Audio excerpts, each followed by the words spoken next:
ಕೊಲ್ಲಿ ಯುದ್ಧ ನಿಲ್ಲಿಸೋ ಸಂಬಂಧ ಶಾಂತಿ ಸಭೆ ನಡೀತಾ ಇದೆ. ಪಾಕಿಸ್ತಾನದ ಇಸ್ಲಾಮಾಬಾದ್ನಲ್ಲಿ ಇರಾನ್, ಅಮೆರಿಕ, ಇಸ್ರೇಲ್ ನಡುವೆ ಒಂದು ಸುತ್ತಿನ ಚರ್ಚೆ ಆಗಿದೆ.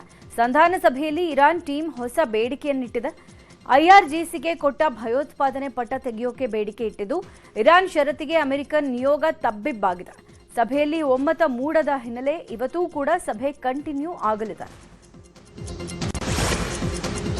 ಮಧ್ಯಪ್ರಾಚ್ಯ ಯುದ್ಧದ ಶಾಂತಿ ಮಾತುಕತೆ ನಡೀತಾ ಇರುವಾಗಲೇ ಇರಾನ್ಗೆ ಅಮೆರಿಕ ಅಧ್ಯಕ್ಷ ಟ್ರಂಪ್ ಎಚ್ಚರಿಕೆ ಕೊಟ್ಟಿದ್ದಾರೆ. ಇಸ್ಲಾಮಾಬಾದ್ನಲ್ಲಿ ಶಾಂತಿ ಮಾತುಕತೆ ಆರಂಭ ಆಗಿದೆ. ಇದು ಹೇಗೆ ಮುಂದುವರಿಯುತ್ತೋ ಗೊತ್ತಿಲ್ಲ. ಶಾಂತಿ ಮಾತುಕತೆ ವಿಫಲವಾದರೆ ಯುದ್ಧ ಪುನರಾರಂಭ ಅಂತ ಇರಾನ್ಗೆ ವಾರ್ನ್ ಮಾಡಿದ್ದಾರೆ. ತಮ್ಮ ಟ್ರೂತ್ ಸೋಷಿಯಲ್ ಖಾತೆಯಲ್ಲಿ ಎಚ್ಚರಿಸಿರುವ ಟ್ರಂಪ್, ಇರಾನ್ ದೊಡ್ಡ ಮಟ್ಟದಲ್ಲಿ ಸೋಲ್ತಾ ಇದೆ. ಅತ್ಯಂತ ಮುಖ್ಯವಾಗಿ ಅವರ ದೀರ್ಘಕಾಲದ ನಾಯಕರು ಈಗ ನಮ್ಮೊಂದಿಗಿಲ್ಲ ಅಂತ ಬರ್ಕೊಂಡಿದ್ದಾರೆ. ಇಸ್ಲಾಮಾಬಾದ್ನಲ್ಲಿ ನಡೀತಾ ಇರುವ ಅಮೆರಿಕ ಇರಾನ್ ಶಾಂತಿ ಮಾತುಕತೆಗಳ ಮಧ್ಯೆ ಹರ್ಮುಜ್ ಜಲಸಂಧಿಯಲ್ಲಿ ಉದ್ವಿಗ್ನತೆ ಹೆಚ್ಚಾಗಿತ್ತು. ಅಮೆರಿಕದ ಡೆಸ್ಟ್ರಾಯರ್ ನೌಕೆ ಹರ್ಮುಜ್ ಕಡೆಗೆ ಹೋಗ್ತಾ ಇತ್ತು. ಆದರೆ ಇರಾನಿಯರ ಎಚ್ಚರಿಕೆಯ ನಂತರ ಹಿಂತಿರುಗಿದೆ ಎನ್ನಲಾಗ್ತಾ ಇದೆ. ಯುಎಸ್ ಯುದ್ಧ ನೌಕೆಗೆ ವಾಪಸ್ ಆಗೋಕೆ 30 ನಿಮಿಷ ಕಾಲಾವಕಾಶ ಕೊಟ್ಟಿತ್ತು. ದಾಳಿಯ ಬಗ್ಗೆ ಎಚ್ಚರಿಕೆಯನ್ನು ಕೊಟ್ಟಿತ್ತು. ನಂತರ ಯುದ್ಧ ನೌಕೆ ತನ್ನ ಮಾರ್ಗವನ್ನು ಬದಲಾಯಿಸಿದೆ ಅಂತ ಇರಾನ್ ವರದಿ ಮಾಡಿದೆ. ಇದು ಮಾತುಕತೆಗಳ ಮೇಲೆ ಪರಿಣಾಮ ಬೀರಬಹುದು ಅಂತ ಇರಾನ್ ತಿಳಿಸಿದೆ. ಇರಾನ್ ಯಾವುದೇ ಯುಎಸ್ ಹಡಗು ಹರ್ಮುಜ್ ಜಲಸಂಧಿಗೆ ಹೋಗಿಲ್ಲ ಅಂತ ಹೇಳಿಕೊಂಡಿದೆ. ಇಸ್ಲಾಮಾಬಾದ್ನಲ್ಲಿ ಅಮೆರಿಕ ಇರಾನ್ ಶಾಂತಿ ಮಾತುಕತೆ ನಡುವೆ ಭಾರತಕ್ಕೆ ಗುಡ್ ನ್ಯೂಸ್ ಸಿಕ್ಕಿದೆ. ಎಲ್ಪಿಜಿ ಹೊತ್ತ ಭಾರತದ ಜಗ್ ವಿಕ್ರಮ್ ಟ್ಯಾಂಕರ್ ಬೃಹತ್ ಹಡಗು ಇರಾನ್ನ ಹರ್ಮುಜ್ ಜಲಸಂಧಿಯನ್ನ ದಾಟಿದೆ. ಈ ಹಡಗು ಸುಮಾರು 20,400 ಮೆಟ್ರಿಕ್ ಟನ್ ಎಲ್ಪಿಜಿ ಹೊತ್ತು ಭಾರತದತ್ತ ಬರ್ತಾ ಇದೆ. ಸದ್ಯ ಹಡಗು ಜಲಸಂಧಿಯ ಪೂರ್ವದ ಒಮೆನ್ ಕೊಲ್ಲಿಯಲ್ಲಿದ್ದು ಪೂರ್ವಕ್ಕೆ ಸಾಗ್ತಾ ಇದೆ ಅಂತ ವರದಿಯಾಗಿದೆ.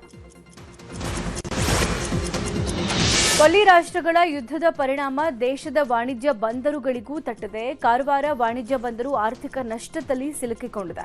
ಯುದ್ಧ ಆರಂಭವಾದ ಬಳಿಕ ಅಂದರೆ ಮಾರ್ಚ್ 13ನೇ ತಾರೀಕರಂದು ಬಿಟುಮಿನ್ ತುಂಬಿಕೊಂಡು ಬಂದಿದ್ದ ಕೇವಲ ಒಂದು ಹಡಗು ಮಾತ್ರ ಬಂದರಿಗೆ ಬಂದಿದೆ. ತಿಂಗಳಿಗೆ 4ರಿಂದ 5 ಹಡಗು ಬಿಟುಮಿನ್ ತುಂಬಿಕೊಂಡು ಬರ್ತಾ ಇತ್ತು. ಒಟ್ಟು 15,000 ಮೆಟ್ರಿಕ್ ಟನ್ ಬಿಟುಮಿನ್ ತಿಂಗಳಿಗೆ ಆಮದಾಗ್ತಾ ಇತ್ತು. ಈಗ ಒಂದು ಹಡಗು ಮಾತ್ರ ಬಂದಿದ್ದು 3,000 ಮೆಟ್ರಿಕ್ ಟನ್ ಮಾತ್ರ ಬರ್ತಾ ಇದೆ. ಇದರಿಂದ ಬಂದರು ಇಲಾಖೆಗೆ ಬರೋಬ್ಬರಿ 1 ಕೋಟಿ ನಷ್ಟ ಆಗಿದೆ. ಮಧ್ಯಪ್ರಾಚ್ಯದಲ್ಲಿ ಯುದ್ಧ ಆಗ್ತಾ ಇದ್ರೆ ಭಾರತದಲ್ಲಿ ಗ್ಯಾಸ್ ಸಂಕಷ್ಟ ಭುಗಿಲೆದಿದೆ. ಎಲ್ಪಿಜಿ ಗ್ಯಾಸ್ ಇಲ್ಲದೆ ಆಟೋ ಚಾಲಕರು ಪಡ್ತಾ ಇರೋ ಪಾಡು ಅಷ್ಟಿಷ್ಟಲ್ಲ. ಹೀಗಾಗಿ ಆಟೋ ಎಲ್ಪಿಜಿ ಸಮಸ್ಯೆ ಬಗೆಹರಿಸೋಕೆ ನಟ ಧ್ರುವ ಸರ್ಜಾ ಕೇಂದ್ರ ಹಾಗೂ ರಾಜ್ಯ ಸರ್ಕಾರಕ್ಕೆ ಮನವಿ ಮಾಡಿದ್ದಾರೆ. ಸಾರ್ವಜನಿಕವಾಗಿ ಆಟೋ ಚಾಲಕರು ಒಳ್ಳೆ ಕೆಲಸ ಮಾಡ್ತಾರೆ. ಈಗ ಎಲ್ಪಿಜಿ ಸಿಗದೆ ಕುಟುಂಬ ನಿರ್ವಹಣೆಯೂ ಕಷ್ಟ ಆಗಿದೆ.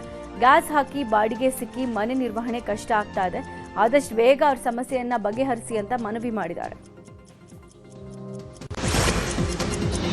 ಬೈ ಎಲೆಕ್ಷನ್ ಬೆನ್ನಲ್ಲೇ ಸಂಪುಟ ಪುನರ್ರಚನೆ ಚರ್ಚೆ ಜೋರಾಗಿ ನಡೀತಾ ಇದೆ. ಇವತ್ತು 20ಕ್ಕೂ ಹೆಚ್ಚು ಶಾಸಕರು ದೆಹಲಿಗೆ ತೆರಳಲಿದ್ದಾರೆ ಎನ್ನಲಾಗಿದೆ.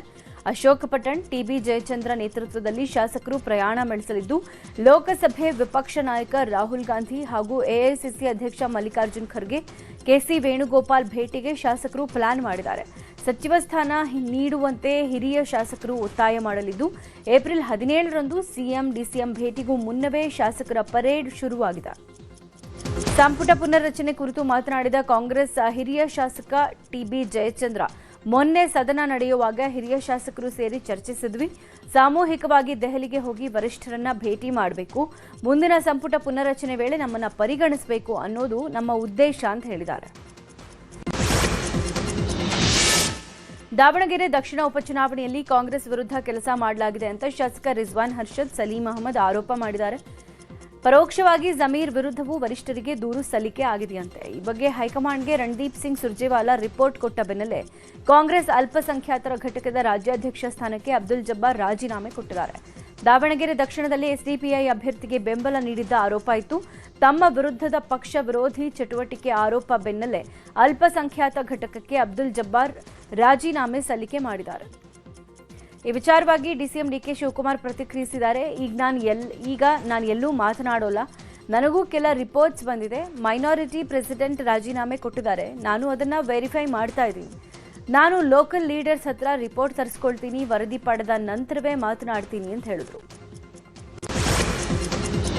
ಕೆಪಿಸಿಸಿ ಅಲ್ಪಸಂಖ್ಯಾತ ಘಟಕ ಅಧ್ಯಕ್ಷ ಸ್ಥಾನಕ್ಕೆ ಅಬ್ದುಲ್ ಜಬ್ಬಾರ್ ರಾಜೀನಾಮೆ ವಿಚಾರಕ್ಕೆ ಸಂಬಂಧಪಟ್ಟಂತೆ ಸಚಿವ ಎಸ್ಎಸ್ ಮಲ್ಲಿಕಾರ್ಜುನ್ ಪ್ರತಿಕ್ರಿಯೆ ಕೊಟ್ಟಿದ್ದಾರೆ. ದಾವಣಗೆರೆಯಲ್ಲಿ ಮಾತನಾಡಿದ ಅವರು, ನಾನು ಚುನಾವಣೆ ಬಳಿಕ ರಿಲ್ಯಾಕ್ಸ್ ಮೂಡ್ನಲ್ಲಿದ್ದೀನಿ. ನಂಗೆ ಯಾರೂ ಕಾಲ್ ಮಾಡಿಲ್ಲ, ಅದರ ಬಗ್ಗೆ ಮಾಹಿತಿನೂ ಕೊಟ್ಟಿಲ್ಲ. 2013ರ ಚುನಾವಣೆ ಫಲಿತಾಂಶ ರಿಪೀಟ್ ಆಗುತ್ತೆ ಅನ್ನೋ ವಿಶ್ವಾಸ ಇದೆ ಅಂತ ಹೇಳಿದ್ರು. ನನ್ನನ್ನು ಚುನಾವಣಾ ಪ್ರಚಾರಕ್ಕೆ ಕರೆದಿಲ್ಲ ಅಂತ ಅಬ್ದುಲ್ ಜಬ್ಬಾರ್ ಹೇಳಿಕೆಗೆ ಸಚಿವ ಎಸ್ಎಸ್ ಮಲ್ಲಿಕಾರ್ಜುನ್ ವಾಗ್ದಾಳಿ ನಡೆಸಿದ್ದಾರೆ. ಒಂದು ಚಹಾ ಕುಡಿದ್ರೂ ಋಣ ಇಟ್ಕೋಬೇಕು. 3 ಟರ್ಮ್ ಅಪ್ಪ ಹಾಗೂ ನಾನು ಸೇರಿನೇ MLC ಮಾಡಿಸಿರೋದು. ಕಾಂಗ್ರೆಸ್ ಪಕ್ಷದ ಅನ್ನ ತಿಂದ ಮೇಲೆ ಕೆಲಸ ಮಾಡಬೇಕು, ಅವ್ರು ಕರಿಬೇಕು ಇವ್ರು ಕರಿಬೇಕು ಅನ್ನೋದಲ್ಲ. ಹೈಕಮಾಂಡ್ ಹೇಳೋದನ್ನ ಚಾಚು ತಪ್ಪದೆ ಮಾಡೋದು ಕೆಲಸ ಅಂತ ವಾಗ್ದಾಳಿ ನಡೆಸಿದ್ರು. ಇವತ್ತು ಸಿಎಂ ಸಿದ್ದರಾಮಯ್ಯ ಚಿಕ್ಕಮಗಳೂರು ಜಿಲ್ಲೆಗೆ ತೆರಳಲಿದ್ದಾರೆ. ಬೆಂಗಳೂರಿನಿಂದ ಸಂಜೆ ವಿಶೇಷ ವಿಮಾನದ ಮೂಲಕ ಪ್ರಯಾಣಿಸಲಿರುವ ಸಿಎಂ ಶಿವಮೊಗ್ಗ ತಲುಪಲಿದ್ದಾರೆ. ಅಲ್ಲಿಂದ ಹೆಲಿಕಾಪ್ಟರ್ ಮೂಲಕ ಚಿಕ್ಕಮಗಳೂರಿಗೆ ಪ್ರಯಾಣ ಬೆಳೆಸಲಿದ್ದಾರೆ. ಚಿಕ್ಕಮಗಳೂರಿನ ಎನ್ಆರ್ಪುರದಲ್ಲಿ ವಾಸ್ತವ್ಯ ಹೂಡಲಿರೋ ಸಿಎಂ ನಾಳೆ ಎನ್ಆರ್ಪುರದಲ್ಲಿ ಜಿಲ್ಲಾಡಳಿತ ಆಯೋಜಿಸಿರುವ ವಿವಿಧ ಅಭಿವೃದ್ಧಿ ಕಾರ್ಯಕ್ರಮಗಳನ್ನು ಉದ್ಘಾಟನೆ, ಶಂಕುಸ್ಥಾಪನೆ, ಸವಲತ್ತುಗಳ ವಿತರಣೆ ಕಾರ್ಯಕ್ರಮವನ್ನು ಉದ್ಘಾಟಿಸಲಿದ್ದಾರೆ. ಸೆಂಟ್ರಲ್ ಜೈಲಿನಲ್ಲಿ ವಿಡಿಯೋಗಳ ವೈರಲ್ ಆದ ಬೆನ್ನಲ್ಲೇ ಕೈದಿಗಳ ಕೆಲಸ ಬದಲಾವಣೆ ಮಾಡಲಾಗಿದೆ. ಈ ನಡುವೆ ಕೆಲ ಕೈದಿಗಳನ್ನು ಬೇರೆ ಜೈಲಿಗೆ ಶಿಫ್ಟ್ ಕೂಡ ಮಾಡಲು ಸಿದ್ಧತೆ ಮಾಡಲಾಗಿದೆ. ಕೆಲ ಕೈದಿಗಳನ್ನು ಬೇರೆಡೆಗೆ ಶಿಫ್ಟ್ ಮಾಡ್ತಾ ಇದ್ದಂತೆ ಕಿರಿಕ್ ಜಾಸ್ತಿ ಆಗಿದೆ. ಹೀಗಾಗಿ ಜೈಲಾಧಿಕಾರಿಗಳು ಬಂದೋಬಸ್ತ್ ಹೆಚ್ಚು ಮಾಡಿದ್ದಾರೆ. ಇನ್ನು ಸತತ ಕಾನೂನು ಹೋರಾಟದಲ್ಲಿ ಹಿನ್ನಡೆ ಆಗ್ತಾ ಇರೋದಕ್ಕೆ ದರ್ಶನ್ ಮೌನಕ್ಕೆ ಜಾರಿದಾರಂತೆ. ಜೈಲಿನ ನಿಯಮಗಳ ಪ್ರಕಾರವೇ ಎಲ್ಲವೂ ನಡೀತಾ ಇದೆ. ಆರೋಪಿ ದರ್ಶನ್ ತಮಗೆ ಬೇಕಾದ ಯಾವುದೇ ಸವಲತ್ತು ಪಡೆಯೋಕೆ ಸಾಧ್ಯ ಆಗ್ತಾ ಇಲ್ಲ. ಹೀಗಾಗಿ ದರ್ಶನ್ ತಟಸ್ಥವಾಗಿದ್ದಾರೆ. ಮಾಜಿ ಜಿಲ್ಲಾ ಪಂಚಾಯಿತಿ ಸದಸ್ಯ ಯೋಗೀಶ್ ಗೌಡ ಕೊಲೆ ತೀರ್ಪು ಪ್ರಕಟ ಆಗೋ ಹೊತ್ತಲ್ಲೇ ಕುಟುಂಬಸ್ಥರು ಕಿತ್ತಾಡ್ಕೊಂಡಿದ್ದಾರೆ. ಆಸ್ತಿ ವಿಚಾರಕ್ಕಾಗಿ ಯೋಗೀಶ್ ಗೌಡ ಸಹೋದರ ಸಹೋದರಿಯರು ಹೊಡೆದಾಡಿಕೊಂಡಿದ್ದು, ಯೋಗೀಶ್ ಗೌಡ ಸಹೋದರ ಹಾಗೂ ಸಹೋದರಿಯರ ನಡುವಿನ ಸಂಭಾಷಣೆ ಆಡಿಯೋ ವೈರಲ್ ಆಗಿದೆ. ಇದರ ಬೆನ್ನಲ್ಲೇ ಧಾರವಾಡ ತಾಲೂಕಿನ ಗೋವಿನಕೊಪ್ಪ ಗ್ರಾಮದಲ್ಲಿ ರಾಡ್ ವೈರ್ಗಳಿಂದ ಗುರುನಾಥ್ ಗೌಡ ಸಹೋದರಿಯರಿಗೆ ಥಳಿಸಿದ್ದಾರೆ. ಗಾಯಗೊಂಡ ಸಹೋದರಿಯರು ಗುರುನಾಥ್ ಗೌಡ ಹಾಗೂ ಪತ್ನಿ ಜ್ಯೋತಿಗೌಡ ವಿರುದ್ಧ ದೂರು ದಾಖಲಿಸಿದ್ದಾರೆ. ಬೇರು ಬಿಸಿಲಿಗೆ ಉತ್ತರ ಕರ್ನಾಟಕದ ನೌಕರರು ಹೈರಾಣಾಗಿದ್ದಾರೆ. ಗದಗ ಜಿಲ್ಲೆಯಲ್ಲಿ ಬಿಸಿಲಿಗೆ ಕಚೇರಿಯ ಸಮಯ ಬದಲಾವಣೆ ಮಾಡುವಂತೆ ನೌಕರರು ಆಗ್ರಹಿಸಿದ್ದಾರೆ. ಗದಗ ಜಿಲ್ಲೆಯಲ್ಲಿ 38ರಿಂದ 40 ಡಿಗ್ರಿ ಸೆಲ್ಸಿಯಸ್ ದಾಖಲಾಗ್ತಾ ಇದೆ. ಹೀಗಾಗಿ ಜಿಲ್ಲೆಯಲ್ಲಿ ಮುಂಜಾನೆ 8ರಿಂದ 1:30 ತನಕ ಕೆಲಸ ಮಾಡೋಕೆ ಅವಕಾಶ ಕೊಡುವಂತೆ ಒತ್ತಾಯಿಸಿದ್ದಾರೆ. ಜಿಲ್ಲೆಯಾದ್ಯಂತ ಒಟ್ಟು 69 ಇಲಾಖೆಯಲ್ಲಿ ಸುಮಾರು 15,000 ಸಿಬ್ಬಂದಿ ಕೆಲಸ ಮಾಡ್ತಾ ಇದ್ದು, ಅಕ್ಕಪಕ್ಕದ ಜಿಲ್ಲೆಯಲ್ಲಿ ಸಮಯ ಬದಲಾವಣೆ ಮಾಡಿದ್ದಾರೆ. ಗದಗ ಜಿಲ್ಲೆಯಲ್ಲಿ ಮಾತ್ರ ಯಾಕೆ ಸಮಯ ಬದಲಾವಣೆ ಮಾಡಿಲ್ಲ ಅಂತ ಕಿಡಿಕಾರಿದ್ರು. ಶಿವಮೊಗ್ಗದ ಹುಲಿಕಲ್ ಘಾಟ್ನಲ್ಲಿ ಧರೆ ಕುಸಿದು 3 ಕಾರ್ಮಿಕರು ಮೃತಪಟ್ಟಿದ್ರು. ಈ ಪ್ರಕರಣದ ಬೆನ್ನಲ್ಲೇ ಹುಲಿಕಲ್ ಘಾಟ್ ಬಂದ್ ಮಾಡಲಾಗಿದೆ. ಹುಲಿಕಲ್ ಘಾಟಿ ರಸ್ತೆಯಲ್ಲಿ ವಾಹನ ಸಂಚಾರ ನಿಷೇಧಿಸಿ ಅಪರ ಜಿಲ್ಲಾಧಿಕಾರಿ ಅಭಿಷೇಕ್ ಆದೇಶ ಹೊರಡಿಸಿದ್ದಾರೆ. ರಸ್ತೆ ಕಾಮಗಾರಿ ಪೂರ್ಣಗೊಳ್ಳುವವರೆಗೂ ಎಲ್ಲ ವಾಹನ ಸಂಚಾರ ನಿಷೇಧಿಸುವಂತೆ ಸೂಚನೆ ಕೊಡಲಾಗಿದೆ. ಕಾಂಕ್ರೀಟ್ ರೋಡ್ನಲ್ಲಿ ಅಲ್ಲಲ್ಲಿ ಬಿರುಕುಗಳು ಕಂಡು ಬಂದಿದ್ದರಿಂದ ಸುರಕ್ಷತಾ ದೃಷ್ಟಿಯಿಂದ ತೀರ್ಥಹಳ್ಳಿ ಕುಂದಾಪುರ ರಾಜ್ಯ ಹೆದ್ದಾರಿ 52ರ ಬಾಳೆಬರೆ ಘಾಟ್ ರಸ್ತೆಯನ್ನು ಬಂದ್ ಮಾಡಲಾಗಿದೆ. ಹೀಗಾಗಿ ತೀರ್ಥಹಳ್ಳಿ, ರಾವೆ, ಕಾನುಗೂಡು, ನಗರ, ಕೊಲ್ಲೂರು, ಕುಂದಾಪುರ ರಸ್ತೆ ಮೂಲಕ ಸಂಚರಿಸಲು ಸೂಚಿಸಲಾಗಿದೆ. ಕೋಲಾರ ಜಿಲ್ಲೆ ಮಾಲೂರು ತಾಲೂಕಿನ ಟೇಕಲ್ ಹೋಬಳಿಯ ಗುಡ್ಡದಲ್ಲಿ ಅಕ್ರಮವಾಗಿ ಗ್ರಾನೈಟ್ ಗಣಿಗಾರಿಕೆ ನಡೆಸ್ತಾ ಇರೋ ಆರೋಪ ಕೇಳಿಬಂದಿದೆ. ರಾತ್ರಿ ಹೊತ್ತು ಲಾರಿಗಳಲ್ಲಿ ದೊಡ್ಡ ದೊಡ್ಡ ಕಲ್ಲುಗಳನ್ನು ಸಾಗಾಟ ಮಾಡ್ತಾ ಇರೋದು ಬೆಳಕಿಗೆ ಬಂದಿದೆ. ಕಲ್ಲು ಕುಟಿಕರ ಹೆಸರಲ್ಲಿ ಗಣಿಗಾರಿಕೆ ನಡೀತಾ ಇದ್ದು, ಕಲ್ಲುಗಳನ್ನು ರವಾನೆ ಮಾಡ್ತಿದ್ದಾರಂತೆ. ಈ ಬಗ್ಗೆ ಗಣಿ ಮತ್ತು ಭೂ ವಿಜ್ಞಾನಿ ಇಲಾಖೆ ಅಧಿಕಾರಿಗಳು ಪರಿಶೀಲನೆ ನಡೆಸಿ ಕಾನೂನು ಕ್ರಮ ಕೈಗೊಳ್ಳುವಂತೆ ರೈತ ಮುಖಂಡರು ಆಗ್ರಹಿಸಿದ್ದಾರೆ. ಶಿವಮೊಗ್ಗದಲ್ಲಿ ಪಶು ವೈದ್ಯೆ ಸಮೀಕ್ಷಾ ಸಾವಿಗೆ ಕಾರಣರಾದ ಗರ್ಭಿಣಿ ನೀರಾನೆ ಮೇಲೆ ತೀವ್ರ ನಿಗಾ ವಹಿಸಲಾಗಿದೆ. ಬನ್ನೇರುಘಟ್ಟ ಮತ್ತು ಮೈಸೂರು ಝೂ ವೈದ್ಯಾಧಿಕಾರಿಗಳು ಶಿವಮೊಗ್ಗದ ತ್ಯಾವರಕೊಪ್ಪಕ್ಕೆ ಆಗಮಿಸಿದ್ದು 2 ದಿನಗಳ ಕಾಲ ನೀರಾನೆಗೆ ಚಿಕಿತ್ಸೆ ಕೊಟ್ಟಿದ್ದಾರೆ. ಗರ್ಭಿಣಿ ನೀರಾನೆಗೆ ಡಾಟ್ ಮಾಡಿ ವಿವಿಧ ಸ್ಯಾಂಪಲ್ ಕಲೆಕ್ಟ್ ಮಾಡಿರೋ ವೈದ್ಯರು ಇವತ್ತು ಆರೋಗ್ಯದ ವರದಿ ಕೊಡಲಿದ್ದಾರೆ. ಇನ್ನು ಸಮೀಕ್ಷಾ ಮೇಲೆ ದಾಳಿ ಮಾಡೋ 3 ದಿನ ಮೊದಲೇ ನೀರಾನೆ ಆಹಾರವನ್ನು ತ್ಯಜಿಸಿತ್ತು ಅಂತ ಹೇಳಲಾಗಿದೆ. ಬೆಂಗಳೂರಿನಿಂದ ಮುಂಬೈ ಪ್ರಯಾಣ ಮಾಡೋ ಪ್ರಯಾಣಿಕರಿಗೆ ಗುಡ್ ನ್ಯೂಸ್ ಸಿಕ್ಕಿದೆ. ದೇಶದ ಪ್ರಮುಖ ನಗರ ಸಂಪರ್ಕಿಸೋ ವಂದೇ ಭಾರತ್ ರೈಲಿಗೆ ಗ್ರೀನ್ ಸಿಗ್ನಲ್ ಸಿಕ್ಕಿದೆ.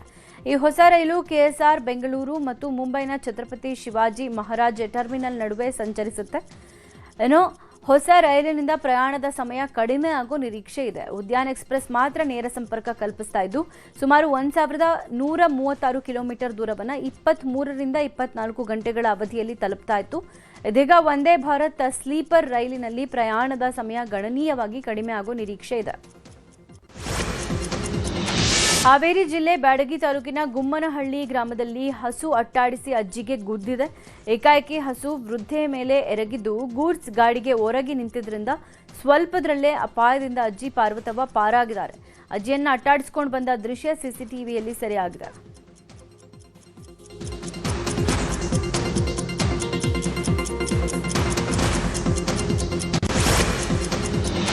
ಕೊಪ್ಪಳ ತಹಶೀಲ್ದಾರ್ ಕಚೇರಿ ಒಳಾಂಗಣದ ಆವರಣದಲ್ಲಿ ಕಸ ತುಂಬಿಕೊಂಡಿದೆ. ಜೊತೆಗೆ ಸಾರ್ವಜನಿಕರು ಬಳಸೋ ಶೌಚಾಲಯಗಳು ಕೂಡ ಸ್ವಚ್ಛತೆ ಇಲ್ಲದೆ ದುರ್ವಾಸನೆ ಬೀರ್ತಾ ಇದೆ. ಕಚೇರಿಗೆ ಬರೋ ಸಾರ್ವಜನಿಕರು ಈ ಬಗ್ಗೆ ಅಸಮಾಧಾನ ವ್ಯಕ್ತಪಡಿಸಿದ್ದಾರೆ. ಸರ್ಕಾರಿ ಕಚೇರಿಯಲ್ಲೇ ಮೂಲಭೂತ ಸ್ವಚ್ಛತೆ ಕಾಪಾಡದೇ ಇರೋದು ಅತ್ಯಂತ ಬೇಸರದ ಸಂಗತಿ ಅಂತ ಜನ ಕಿಡಿಕಾರುತ್ತಾರೆ. ಬಿರುಗಾಳಿ ಸಹಿತ ಮಳೆಗೆ 2 ಎಕರೆ ಜಮೀನಿನಲ್ಲಿ ಬೆಳೆದಿದ್ದ ಬಾಳೆ ಬೆಳೆ ನಾಶ ಆಗಿರೋ ಘಟನೆ ಮಂಡ್ಯ ಜಿಲ್ಲೆ ಮದ್ದೂರಿನಲ್ಲಿ ನಡೆದಿದೆ. ಮದ್ದೂರಿನ ವಡ್ರದೊಡ್ಡಿ ಗ್ರಾಮದ ರೈತ ವಿನಯ್ 2 ಎಕರೆ ಪ್ರದೇಶದಲ್ಲಿ ಬಾಳೆ ಬೆಳೆದಿದ್ರು. ಇನ್ನೇನು 1 ವಾರ ಕಳೆದಿದ್ರೆ ಬಾಳೆಗೊನೆ ಕಟಾವು ಕಾರ್ಯ ಆರಂಭ ಆಗಬೇಕಿತ್ತು. ಆದರೆ ಅಷ್ಟರಲ್ಲೇ ಸುರಿದ ಅಕಾಲಿಕ ಮಳೆ ಸಂಪೂರ್ಣ ಬೆಳೆಯನ್ನ ನಾಶ ಮಾಡಿದೆ. ರೈತರು ಕಂಗಾಲಾಗಿದ್ದಾರೆ.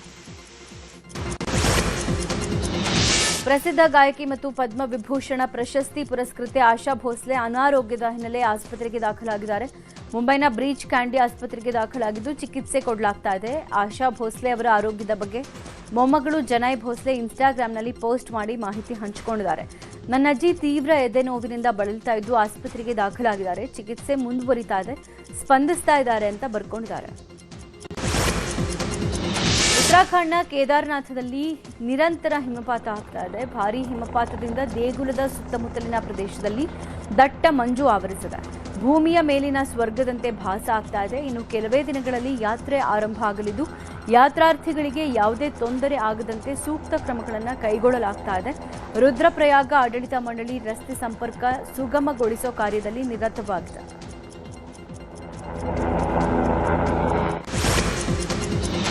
ಮಹಾರಾಷ್ಟ್ರ ಹಿರಿಯ ಸಚಿವ ಛಗನ್ ಭುಜಬಲ್ ಪ್ರಯಾಣಿಸ್ತಾ ಇದ್ದ ಹೆಲಿಕಾಪ್ಟರ್ ಅಚ್ಚರಿ ರೀತಿಯಲ್ಲಿ ಲ್ಯಾಂಡಿಂಗ್ ಆಗಿದೆ. ಪುಣೆಯ ಪುರಂದರ್ ತಾಲೂಕಿನ ಖಾನ್ವಾಡಿ ಗ್ರಾಮದಲ್ಲಿ ಆತಂಕಕಾರಿ ರೀತಿಯಲ್ಲಿ ಪೈಲಟ್ ಲ್ಯಾಂಡ್ ಮಾಡಿದ್ದಾನೆ.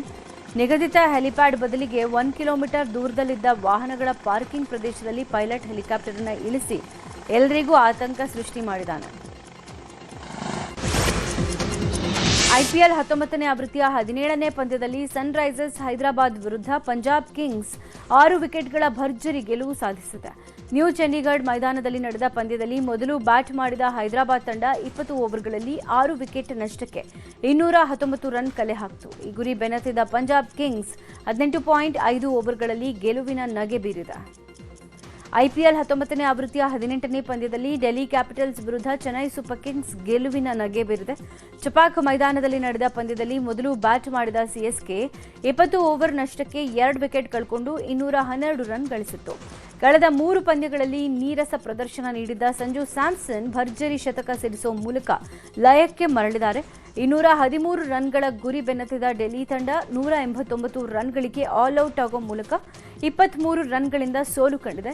ಈ ಪಂದ್ಯ ಗೆಲ್ಲುವ ಮೂಲಕ ಸಿಎಸ್ಕೆ ಸರಣಿಯಲ್ಲಿ ಮೊದಲ ಜಯ ದಾಖಲು ಮಾಡಿದೆ. ಸೂಪರ್ ಸಂಡೇ ಐಪಿಎಲ್ ಅಭಿಮಾನಿಗಳಿಗೆ ಧಮಾಕ ಕಾದಿದೆ. ಇವತ್ತು 2 ಪಂದ್ಯಗಳು ನಡೆಯಲಿವೆ. ಮಧ್ಯಾಹ್ನ 3:00 ಮೊದಲ ಪಂದ್ಯ ನಡೆಯಲಿದ್ದು ಲಖನೌ ಸೂಪರ್ ಜೈಂಟ್ಸ್ ಹಾಗೂ ಗುಜರಾತ್ ಟೈಟನ್ಸ್ ತಂಡಗಳು ಮುಖಾಮುಖಿಯಾಗ್ತಾ ಇವೆ.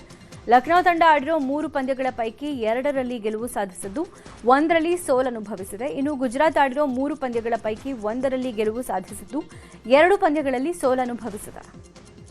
ಇನ್ನು 2ನೇ ಪಂದ್ಯ ಸಂಜೆ 7:00 ನಡೆಯಲಿದ್ದು ರಾಯಲ್ ಚಾಲೆಂಜರ್ಸ್ ಬೆಂಗಳೂರು ಮತ್ತು ಮುಂಬೈ ಇಂಡಿಯನ್ಸ್ ತಂಡಗಳು ಮುಖಾಮುಖಿಯಾಗಲಿವೆ. ಮುಂಬೈನ ವಾಂಖೆಡೆ ಮೈದಾನದಲ್ಲಿ ಪಂದ್ಯ ನಡೆಯಲಿದ್ದು ಆರ್ಸಿಬಿ ಆಡಿರೋ 3 ಪಂದ್ಯಗಳಲ್ಲಿ 2ರಲ್ಲಿ ಗೆಲುವು ಸಾಧಿಸಿದೆ. 1 ಪಂದ್ಯದಲ್ಲಿ ಸೋಲನುಭವಿಸಿದೆ. ಮುಂಬೈ ತಂಡ 3 ಪಂದ್ಯಗಳ ಪೈಕಿ 1ರಲ್ಲಿ ಮಾತ್ರ ಗೆಲುವು ಸಾಧಿಸಿದ್ದು 2ರಲ್ಲಿ ಸೋಲು ಕಂಡಿದೆ. ಇವತ್ತಿನ ಪಂದ್ಯದಲ್ಲಿ ಉಭಯ ತಂಡಗಳು ಗೆಲುವಿನ ನಿರೀಕ್ಷೆಯಲ್ಲಿವೆ. ಇವತ್ತು ವರನಟ ರಾಜ್ಕುಮಾರ್ ಅವರ 20ನೇ ವರ್ಷದ ಪುಣ್ಯ ಸ್ಮರಣೆ. ರಾಜ್ಕುಮಾರ್ ಕುಟುಂಬಸ್ಥರು ಬೆಳಗ್ಗೆ 10 ಗಂಟೆಗೆ ಕಂಠೀರವ ಸ್ಟುಡಿಯೋಗೆ ಭೇಟಿ ನೀಡಿ ಸಮಾಧಿಗೆ ಪೂಜೆ ಸಲ್ಲಿಸಲಿದ್ದಾರೆ. ಶಿವರಾಜ್ ಕುಮಾರ್, ರಾಘವೇಂದ್ರ ರಾಜ್ಕುಮಾರ್, ವಿನಯ್, ಯುವ, ಅಶ್ವಿನಿ ಪುನೀತ್ ರಾಜ್ಕುಮಾರ್, ಪೂರ್ಣಿಮಾ ಪೂಜೆ ಸಲ್ಲಿಸಲಿದ್ದಾರೆ. ಅಣ್ಣಾ ಅವರ ಅಭಿಮಾನಿಗಳು ರಾಜ್ಯದ ಮೂಲೆ ಮೂಲೆಯಿಂದ ಕಂಠೀರವ ಸ್ಟುಡಿಯೋಗೆ ಆಗಮಿಸಲಿದ್ದಾರೆ. ಅಣ್ಣಾ ಅವರ ಪುಣ್ಯ ಸ್ಮರಣೆ ಹಿನ್ನೆಲೆ ಅಭಿಮಾನಿಗಳು ರಕ್ತದಾನ ಶಿಬಿರ ಹಾಗೂ ಅನ್ನದಾನ ಕಾರ್ಯಕ್ರಮವನ್ನು ಹಮ್ಮಿಕೊಂಡಿದ್ದಾರೆ.